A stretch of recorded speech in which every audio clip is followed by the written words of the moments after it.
चलिए पहला क्वेश्चन है, संघ लोक सेवा आयोग का गठन किस वर्ष हुआ था? यूपीएससी का गठन कब किया गया था? तो इसका जो गठन हुआ था 1926 में।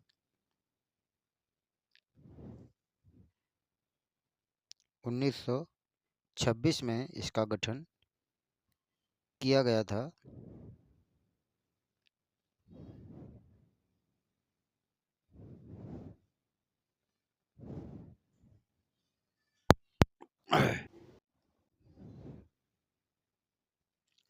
संघ लोक सेवा आयोग का गठन 1 अक्टूबर 1926 को सर रॉस वाकर की अध्यक्षता में प्रथम लोक सेवा आयोग के रूप में ली कमीशन 1924 की सिफारिशों और भारत सरकार अधिनियम 1919 के तहत किया गया था।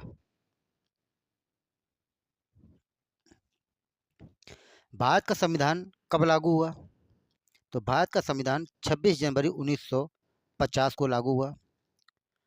संविधान 26 नवंबर 1949 को बनकर तैयार हुआ।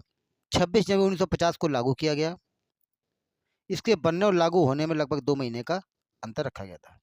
ये 26 जनवरी को ही क्यों लागू हुआ?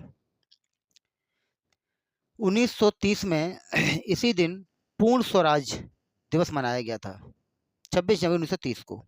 उस दिन भारत ने अंग्रेजों से पूर्ण स्वतंत्रता का संकल्प लिया था। इसलिए इस ऐतिहासिक दिन को सम्मान देने के लिए संविधान लागू करने की तारीख भी यही रखी गई। संविधान बनने में समय कितना लगा? तो संविधान बनाने का जो कार्य है प्रारंभ हुआ था 9 दिसंबर 1946 को और संविधान तैयार हुआ था 26 नवंबर 1949 को। कुल समय इसमें लगा था 2 वर्ष 11 माह 18 दिन। चलिए अगला क्वेश्चन है, महात्मा गांधी ने दांडी मार्च कब शुरू किया था? शुरू तो किया था उन्होंने 1930 में। दांडी मार्च क्यों किया गया? देखिए, भारत पर ब्रिटिश साम्राज्य का शासन था। अंग्रेजों ने नमक पर टैक्स लगा दिया था। बस ये टैक्स भारतीय पब्लिक को, भारतीय जनता को भारी पड़ रहा था। भारतीयों को खुद नमक बनाने की अनुमति नहीं थी, यानी वो खुद नमक नहीं बना सकते। तो लोगों जो गरीब लोग थे उनके लिए नमक खरीदना थोड़ा मुश्किल हो गया था। इसलिए गांधी जी ने इस अन्यायपूर्ण कानून को तोड़ने का निर्णय लिया।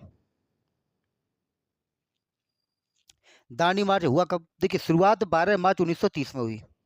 स्थान साबरमती आश्रम, यानी 12 मार्च 1930 को साबरमती आश्रम से उन्होंने दांडी मार्च प्रारंभ किया और समाप्त कहाँ हुआ? दांडी नामक स्थान पर, जो समुद्र तट के किनारे था, समुद्र तट पर था। ठीक है। कुल दूरी जो पद यात्रा चली गई, जो पैदल यात्रा की गई है इस दांडी मार्च में, वो थी 390 किलोमीटर। और इस यात्रा को, इस दांडी मार्च को, इसको समाप्त किया गया था 6 अप्रैल 1930 को। 6 अप्रैल 1930 को। अगला है, जवाहरलाल नेहरू भारत के प्रथम प्रधानमंत्री कब बने? जवाहरलाल नेहरू भारत के प्रथम प्रधानमंत्री कब बने? 1947 में। जवाहरलाल नेहरू 15 अगस्त 1947 को भारत के पहले प्रधानमंत्री बने थे। इसी दिन भारत को आज़ादी मिली और स्वतंत्र भारत की पहली सरकार बनी थी। 15 अगस्त 1947 तारीख थी। अवसर था भारत की स्वतंत्रता। पद स्वतंत्र भारत के पहले प्रधानमंत्री। आज़ादी से पहले भी 1946 में बनी अंतरिम सरकार के जो ये प्रमुख भी रहे।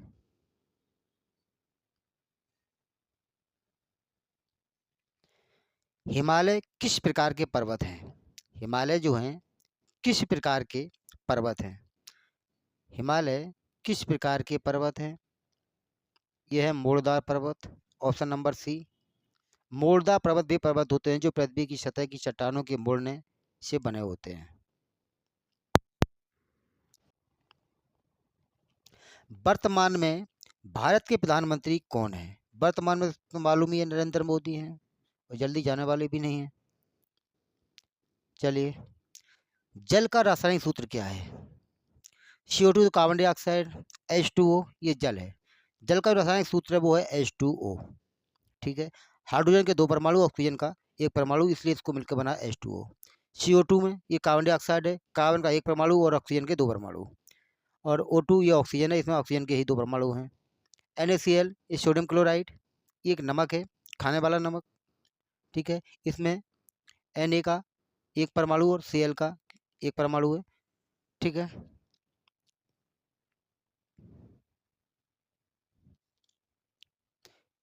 ये लिखा हुआ है H2O जल पानी, पानी रासायनिक सूत्र H, जिसमें दो तत्व होते हैं, हाइड्रोजन दो परमाणु, ऑक्सीजन एक परमाणु, इसलिए इसको H2O लिखा जाता है। ऑक्सीजन का भी है, ये ऑक्सीजन गैस है, इसमें सिर्फ ऑक्सीजन के परमाणु होते हैं, इसलिए इसको O2 लिखा जाता है। NaCl ये खाने वाला नमक है। सोडियम Na वन परमाणु, Cl क्लोरीन वन परमाणु।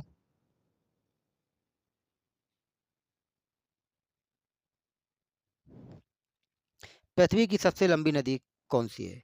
पृथ्वी की सबसे लंबी नदी कौन सी है? तो पृथ्वी की सबसे लंबी नदी नील नदी है।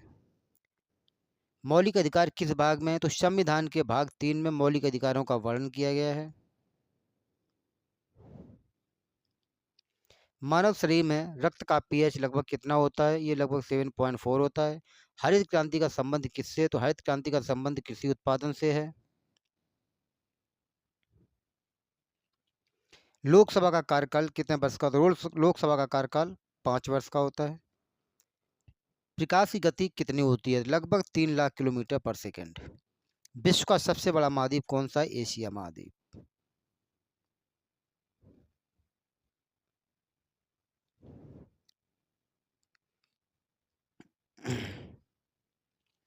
डीएनए का पूरा नाम क्या है? Deoxy nucleic acid, dynamic nuclear acid, dual nitrogen acid, none. Option number A इसका राइट आंसर हो जाएगा, डीऑक्सी न्यूक्लिक एसिड, ठीक है। डीएनए जो है जीवन की सबसे महत्वपूर्ण जैविक संरचना है, जो हमारे शरीर की पूरी जानकारी को संभाल कर रखती है।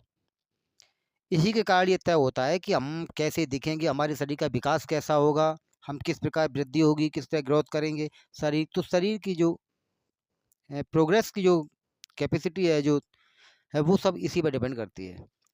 हर जीवित कोशिका के अंदर विशेष रूप से न्यूक्लियस में मनुष्य, जानवर, पौधे सभी में डीएनए होता है। यानी एक प्रकार से आप इसको ब्लूप्रिंट भी कह सकते हैं, इसे आप शरीर का ब्लूप्रिंट कह सकते हैं, ठीक है। तो वीडियो को लाइक और शेयर और चैनल को सब्सक्राइब जरूर करें। धन्यवाद।